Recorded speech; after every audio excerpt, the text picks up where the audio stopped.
एक लंबे समय पहले एक ऊंट चलाने वाला था। रेगिस्तान में सफर करने वालों को ऊंट पे उनके चहीदे स्थान पे छोड़ देता था। उसका नाम परितम था। हर रोज वही काम करता था, उन्हें लेके जाना और वापस ले आना। आए हुए पैसों से अपना जीवन बिताता था। एक दिन एक अमीर परिवार परितम से उनके यात्रा की सारी जानकारी देकर, जैसे उनके जाने की और रहने की जगह, उससे उसके ऊंट पर 2 हफ्ते घूमने की सौदा करते हैं। बाबू, मैं अपने पूरे परिवार को यहाँ के सारे प्रदेश दिखाना चाहता हूँ। कम से कम 2 हफ्तों के लिए तुम्हें हमको घुमाना होगा और उसके लिए मैं तुम्हें 500 सोने के सिक्के दूंगा। हाँ, 500 सोने के सिक्के?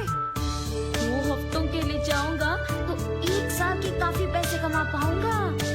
ऐसे फैसला करके परितम तुरंत उन लोगों का सौदा स्वीकार करता है।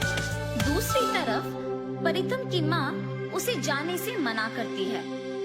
बेटा, पैसों की लालच में ऐसी खतरनाक यात्रा करना क्या जरूरी है?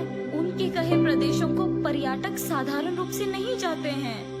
ऐसे कहने पर भी उनका बेटा नहीं सुनता है। माँ की बात को टालकर पैसों की लालच में अगले ही दिन उस अमीर परिवार के साथ यात्रा प्रारंभ करता है। परितम ऊंट पे 2 लोगों को बिठा के ऊंट को पकड़ के चलते रहता है। बाकी के लोग बाकी ऊंटों पे बैठ के उनके पीछे आते रहते हैं। बाकी के ऊंट को चलाने वाले सारे परितम की आज्ञा का पालन करते हैं। वो सारे परितम के पास मौजूद नक्शा की सहायता से चलते रहते हैं और जब रात होती है तो वहीं रुक के सो जाते हैं। अगले दिन परितम यात्रा की सारी तैयारी करके, जल्दी आओ सभी, देर हो रही है, ऐसे सभी को बुला के किस दिशा जाना है ये देखने अपना नशा ढूंढने लगता है। उसके बैग में और जेब में ढूंढने पर भी नहीं मिलता है। ये बात उसे परेशान कर देती है।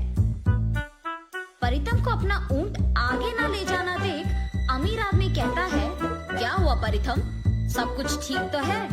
अगर नहीं है तो तुम्हारे पैसे नहीं मिलेंगे और तुम्हारे प्राण भी। डर के मारे परितम नक्शे के बिना ही उन्हें कोई भी दिशा लेके जाता है। ऐसे चलते हुए वो एक प्रदेश पहुंचते हैं।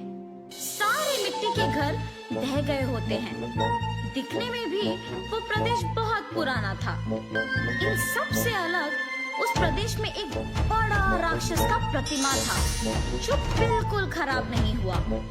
ये सब देख के जब वो परिवार वाले पूछते हैं कि कहाँ है, तो परितम कहता है कि वो एक विशेष जगह पहुँचे। सुनिए सुनिए, अब से पहले मैंने किसी को भी इस विशेष प्रदेश में नहीं लाया हूँ, ताकि अब आप ये देख के आश्चर्यचकित हो जाए। आज हम सबकी किस्मत अच्छी है क्योंकि हम बहुत दूर सफर करके यहाँ पहुँचे। ऐसे झूठ बोलता है। हाँ, ये जगह दिखने में बहुत पुराना है और नष्ट किया हुआ लग रहा है। इसमें क्या विशेषता है?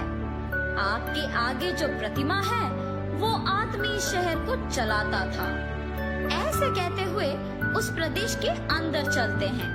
उस शहर में मौजूद चीजों को देख परितम खुद की एक कहानी बनाकर वो ही सबको कहता है।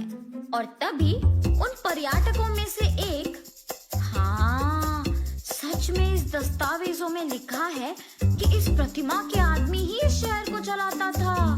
ओह, मेरा सोच कभी गलत नहीं होगा और होने भी नहीं दूंगा। ऐसे वो खुद की तारीफ करता है और उस प्रदेश के बारे में कहते रहता है।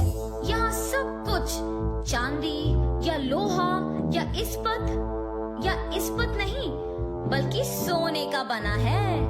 ये सुन के पर्यटक कहता है, अरे हाँ, मुझे यहाँ एक सोने का डब्बा मिला है। सोने का डिब्बा? ये प्रदेश कौन सा है?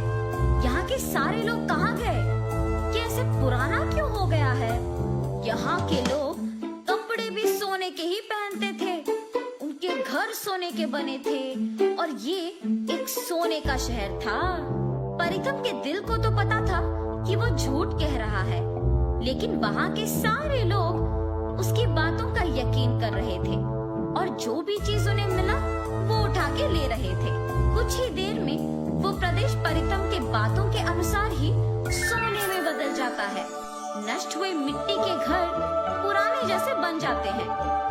ये देख पर्यटक और परितम दंग रह जाते हैं। प्रतिमा भी सोने का बन जाता है और चलना शुरू करता है। ये देख सभी वहाँ से भागने लगते हैं और छुप जाते हैं। ओए परिथम,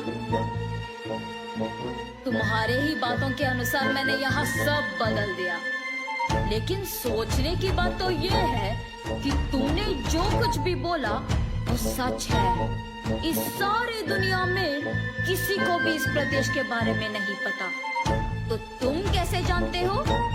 यहाँ क्यों आए हो और ये सब कौन है?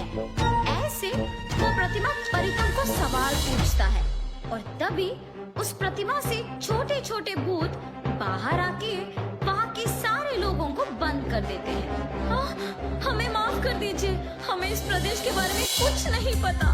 मैं सच कह रहा हूँ, मेरा यकीन मानो, मैंने अपना नक्शा खो दिया।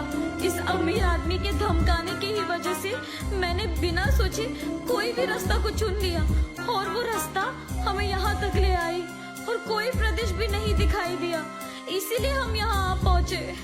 300 साल से कोई भी इस प्रदेश तक पहुँच नहीं सका, तो तुम्हें ये कैसे मुमकिन हुआ? आके हम सबको जगाया तुमने, तुम्हारा अब क्या करें? तुम सबकी जान ही हमारी तोहफे होंगे। ऐसे जब इन सबको पकड़ने की कोशिश करता है तो परितम ऊंट पे उपयोग करने वाला डंडा लेके उस प्रतिमा के सिर से अंदर घुस आता है। ऐसे करने के तुरंत ही सब कुछ पहले जैसे बन जाता है।